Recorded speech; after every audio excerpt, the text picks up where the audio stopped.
As promised in episode 55, we're going back into Balboa Park, San Diego, California. We went and saw the Museum of Us, which is the new name, since we all know that they have changed the names to all of these buildings many times. It was originally called the California Tower. This is what they tell us, and most likely was named something before that. Because before it was called the Museum of Us, it was called the Museum of Man. And this was changed in August of 2020. So they are still changing these old world buildings' names, even to this day. And this is an attempt to make it extremely confusing for someone that is following the mainstream history to ever go all the way back and find the truth. Because once you find the original name of the building, you can then dig into the narrative. But when you throw the new name into the search box, it comes up with everything that's happened with its new name. The new history story, or his story. This building serves as the entrance to Balboa Park.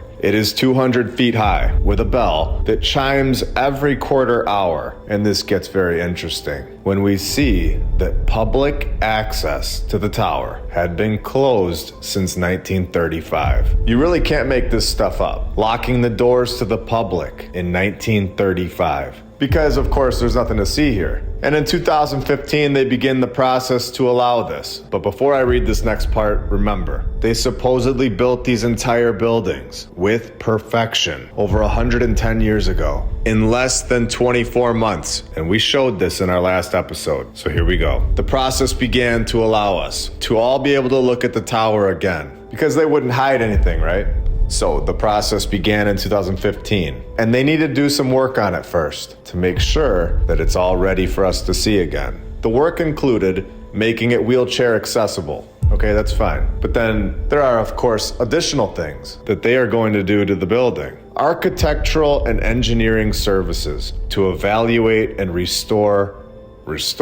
There's that word again. We know here that restoration is really destruction. This building was perfect, exactly like we have seen when we went to the Pasadena City Hall in episode 33, when it survived perfectly fine for decades. And then they randomly shut it down to make it earthquake proof. And the repair company got a golden ticket for their efforts. When Pasadena has recorded 6,943 earthquakes since 1931. So the building obviously didn't need our help. And I'm just gonna throw this in here before I forget, because this lines up with what we're saying perfectly. That everything was given back to us since 1776, including documenting the weather. So for thousands of years, we were told that no weather forecast was ever observed. Well, leave it to the 1860s. Donkey riding cowboys that were of course suffering in sheds, but also had castles to get this done no problem at all. Okay, now let's continue. To evaluate and restore the highly ornamental cast stone facades and complete re-roofing and repair of the tile domes. So in my eyes and in my opinion, based on everything that we know and have seen to this point, everything that they just listed in this paragraph that they supposedly fixed up before allowing us to see it for 80 years,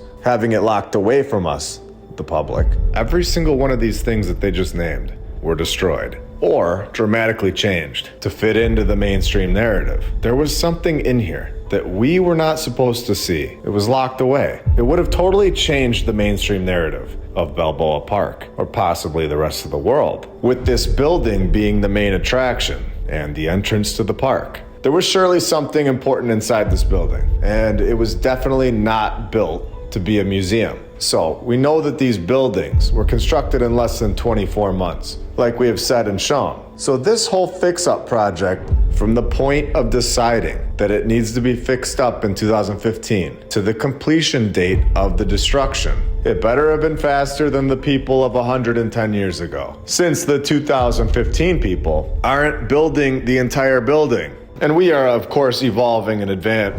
Wait, no? What is this? It took them 60 months just to destroy this place? I mean, repair? It was completed in 2020, taking them a total of 5 years to complete the project. And they finish it off with a nice gesture, saying that they, of course, preserved the tower's exterior. So nice of them. And we're just getting started today because we have the Casa del Prado Theater, also located at Balboa Park. And that one was also reconstructed several times. Welcome to episode 56 of my lunch break. I hope you're all having a great day. And if you're new, welcome.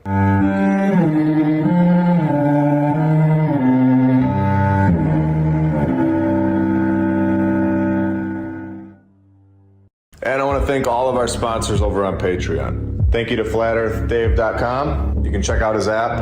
I'll put the link in the description, and you can use my referral code, MLB. The app is awesome. It shows a lot of videos that are really hard to find. They've got them all in great playlists. He also has my lunch break on the homeschool section of the app, which is really cool. Thank you for that. Thank you to Rebecca Kay, Don Gaston, Christopher Arietta, The Lady Lacey Show, David and Sherry Ferguson, Edwin Johnson, Chuck Templeton, Joy Lee, Leslie Pipkins, PNR, Stephanie Nolan, The Burlesons, Suez KC, Dan Woodall, Corey Franks, Dale, DJ Clicktrack, Edward and Brianna, Jacob Law, Jim Ribley and Christine Duggan, Kyle Glascock, Maddie B, Tim Rack, Two Spirit, William Richard Jeffries V, Zach Bronco, PKTFnews.org, Regna Saturna, Emerald H, 3D6.space, Attila Power, Buck Suey, Dakota Dunn, D-Rob33, Eric Martinez, Ivan Apoctoli, Jesse DeLeon, Jim Bro, Kit Kat, Patriots Progeny, Todd K, Edwin Rice, Helmut, Charles Kruger, Daniel Zid, HaggardT-shirts.com, Marie C, Roy Schoenholtz, James Alt, Dan McGee, Vince Moreno, Roz Matthews, Shibba Shaba in the Darkness, Spartan Oneg, and VKH Bonner. You guys are all awesome and helping this channel out a lot. All right, so at this point, we fully understand that they have destroyed anything at this site of Balboa Park that would have hands down given the old world away to us. Any depictions, any dates, all of that. And we know from our last episode, episode 55, that they defaced a plate on the front of this totally average, very easily constructed building. We also know that they are destroying and hiding things from the public for 80 years, which we've shown today. And this isn't sketchy at all. Well, actually it is. We are also told of the buildings that still remain at Balboa Park from the Exposition. Of the buildings that still remain, so we also know that they have destroyed a lot of the buildings from Balboa Park, removed them completely from our timeline because these types of masterpieces were very easily constructed in the 18 and the 1900s. This type of construction was very bland and was a simple upgrade from their shed homes that they would go home to after building with their horses and wagons. And of course, these buildings were nothing like the incredible Kleksinski building, currently located in Chicago, that took our civilization 14 years to complete with its perfect 90-degree angles, its incredible stonework. Oh, there wasn't any stone? No? Okay. Well, then it's perfect marble. What? Wait, no marble either? No. It's a perfect box that took 14 years to build when we were all watching and real documentation was taking place. So what happened to all these buildings that they destroyed? Do you all remember when I said in episode 55 that zoos and golf courses hide buildings? They hide structures. Do you remember when I said that it felt like I was walking down something that was hidden and the animals were placed around something? Do you want to see what I'm talking about? Are you ready? The buildings were eventually absorbed by the San Diego Zoo. And this is coming straight from the San Diego History Center website. Absorbed by the zoo. Let's continue.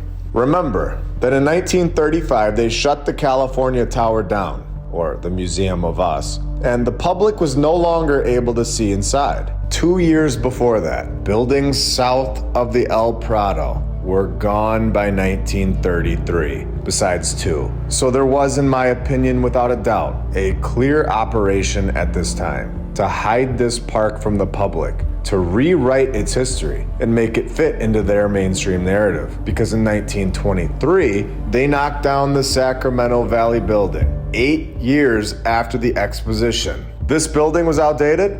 No. And we all know about the fire stories by now. And if you haven't, get ready. The fire stories are the nod to the hidden group that these buildings are from the old world. They were built by a previous civilization. A house fire does not burn down stone, and it doesn't burn down marble or brick. It simply doesn't get hot enough, and we have shown this. The Southern California County's building burned down in 1925, right in the middle of all of these other buildings getting knocked down. So they just randomly have a fire? Of course they do. After what we know about the fires, this is normal and acceptable? No, it's not acceptable. So they give us the fire story, and then at the exact same time, rip all these other buildings down. And then at the same time, they make one off limits for 80 years to the public. And we're just supposed to trust this story? We all understand that the hidden past is that an extremely advanced previous civilization constructed these buildings very easily. A civilization that we are not being told about. A civilization that had all of the technology that we have today and much more. They had phones, TVs, planes, trains, artificial intelligence, and much more. All of these things are being given back to us since 1776, in my opinion. If you're interested in learning more about that, we have episode 10 and 38 that talk all about this. We are being lied to about these narratives with fake characters, fake construction companies that build two massive buildings and then never build anything ever again. With zero training, of course, changing buildings' names to attempt to trip us up in the research, and that's not going to work. They repeat names with the AI-generated stories, and on and on. So, 1933, 10 years after they tore down the Sacramento Valley building, 8 years after the fire story, they tear down two more buildings at Balboa Park, the San Joaquin Valley and the Carondelet County's building. So here we are given a construction photo of the Varied Industries building, which shows us the incredible construction process. Just look at those workers go.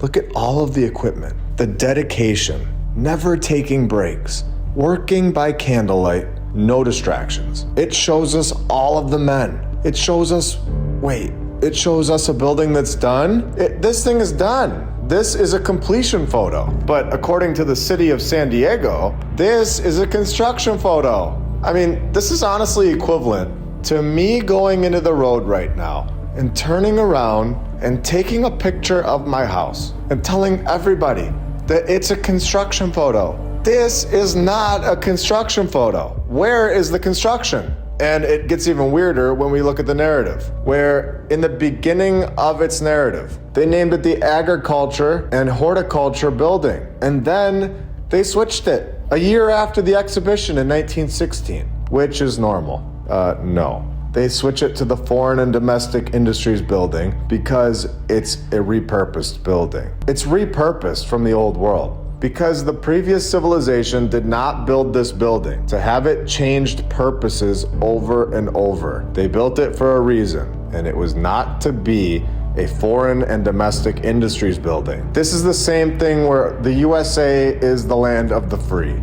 Yeah, they got a lot of free buildings that were located on their land in 1776. So it's getting a lot clearer now. And of course, the next sentence proves what we're saying here, that all of these buildings located in Balboa Park were found and repurposed. All of the names were switched from the original name over and over, which I believe is the case with all old world buildings. None of them were originally a bank. They weren't post offices. They weren't Capitol buildings. This is a worldwide operation, and these stories are just that.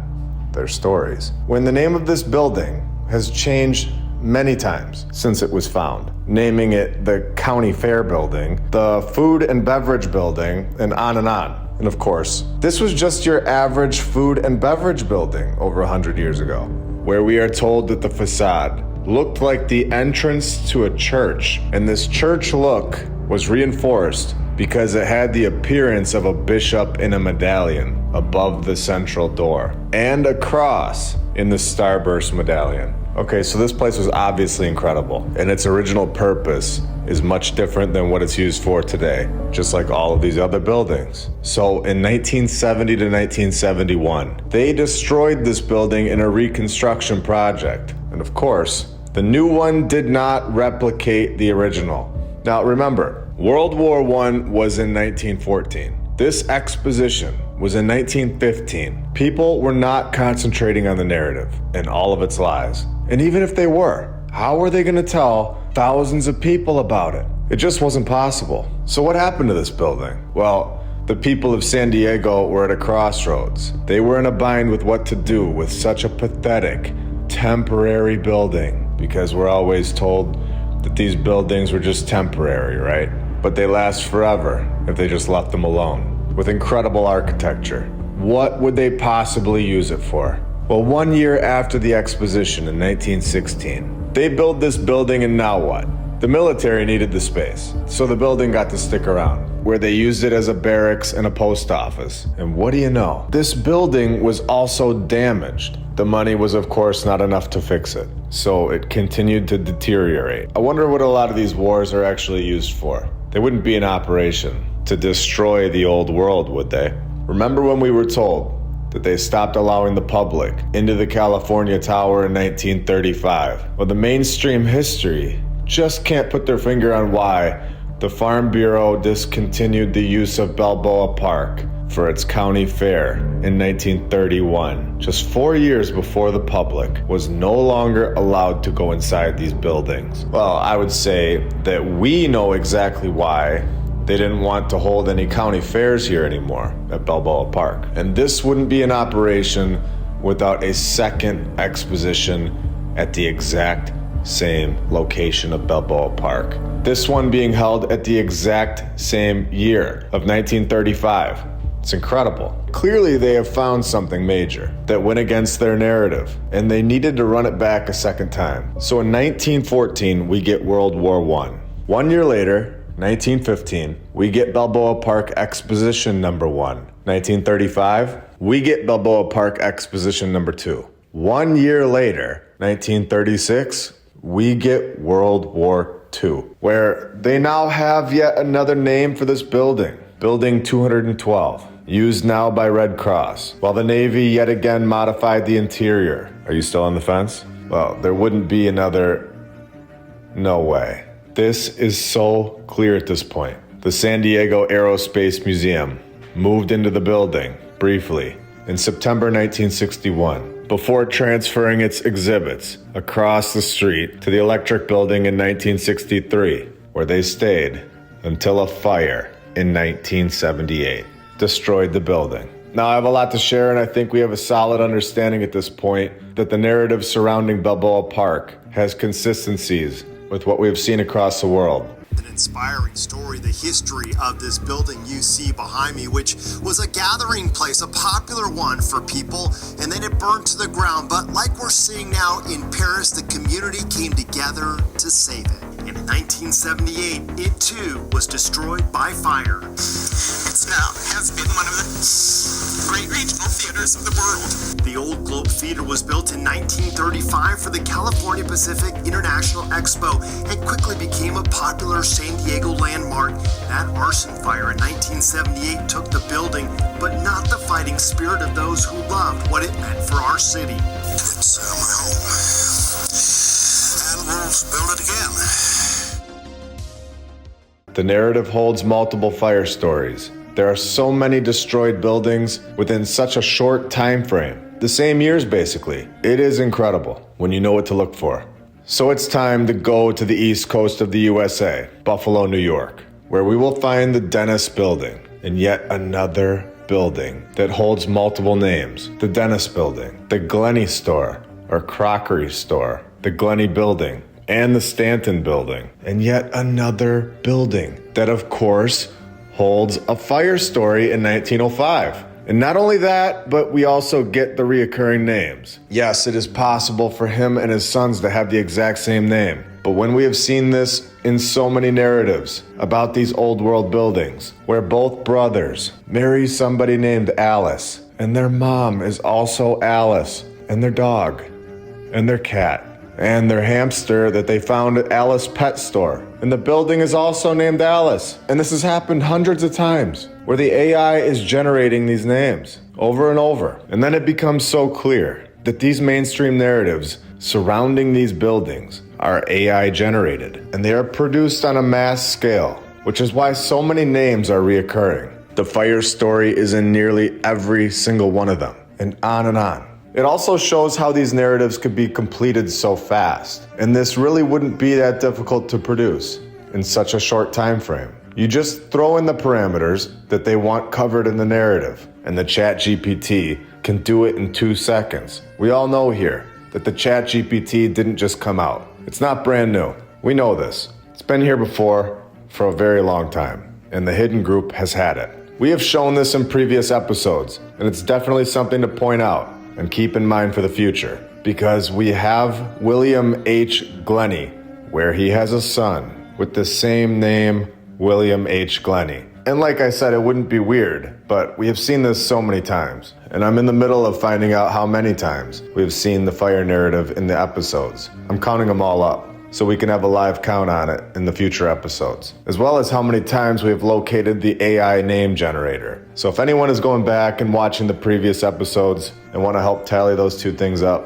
and just throw it in the comments of that video, that would be awesome. Now, we are told that modernization of the ground floor has destroyed any identifying plaques, and it is not known if the building was the product of a local manufacturer. So, right here in the narrative, they are admitting that they have no idea who built this place, and they are also admitting that our civilization had destroyed the plaques that once said who constructed the building. This is incredible. So we get a very detailed construction story here. Oh wait, no we don't. We also get a construction team that's been shaved off the side of the building, and a history that tells us that it was built in 1873. Does this mean 12 months and it's done? With 0 details? But we are supposed to just trust it, right? And we also get the fire story in 1905. Are you seeing the lies very clearly now? So for the bonus today, we're gonna stay in New York and go even deeper into this and just hammer it home. For anyone that's on the fence, I think this will help you get over. First, let's all take a minute and thank all of our badge members, all of our Patreons, and every single subscriber. You are all helping this channel out a lot and helping grow this community. And we're just getting started. We have a lot of awesome stuff to share, including a castle high school that I also just went and visited. So we'll be taking a look at that in an upcoming episode this year. I look forward to sharing what we found. Our Lady of Victory Basilica, located in Lackawanna, New York, where the narrative begins, with 0 waiting around, with them just handing us the nod right now. Where in 1916, a fire seriously damaged St. Patrick's Parish Church in Lackawanna, New York, and they tell us that Father Baker just needed to replace that one. The one that has 0 documented evidence that it was ever even here. So in 1921, they knocked down a building that has no proof that it was ever even there. And 4 years later, this one that we see today is just there forever. It's very simple stuff 100 years ago. So we get the fire nod again. And in 1941, we of course get another destruction story, where a violent lightning storm causes significant damage to the new building's Twin Towers. More Twin Tower stories in New York. So they had to destroy that part of the building and use the powerful lightning of 1941 as an excuse. But of course, after 1941, they never had to worry about the lightning ever again, which is normal and acceptable. No. And I'm going to show you again that this building is from the old world, and they destroy it with these refurbished projects, restoration and the rest. Like we have talked about a lot today. They say that Baker died and Joseph takes over. The first thing that Joseph wants to do is take charge of a refurbished project where he has the marble towers replaced. What in the world is he doing taking marble towers off of this building? That is completely backwards. You would not take marble towers off of anything. You would put marble towers on a building if you could. This is a clear operation to diminish the work of the old world and replace it with copper. And what do you know? The copper that he put on there turns green and needs to be replaced with a new one. I love asking this because it really proves the point that these buildings are from the old world and these narratives are ridiculous. But do any of our towns, anywhere in the world, have any upcoming plans or ever in your life have they ever had any plans to knock one of these out or anything close to it in just 4 years? My town did come close when they built a Dunkin' Donuts a few years ago. And let me tell you, it was a Dunkin' Donuts built by the gods of the 21st century. It is perfect. The detail in the stonework is incredible. The architecture, it's just perfect. And it only took them 5 years to plan it out and get the whole thing done. I hope you all have a great rest of your day. I'll be back very soon with much more. See ya.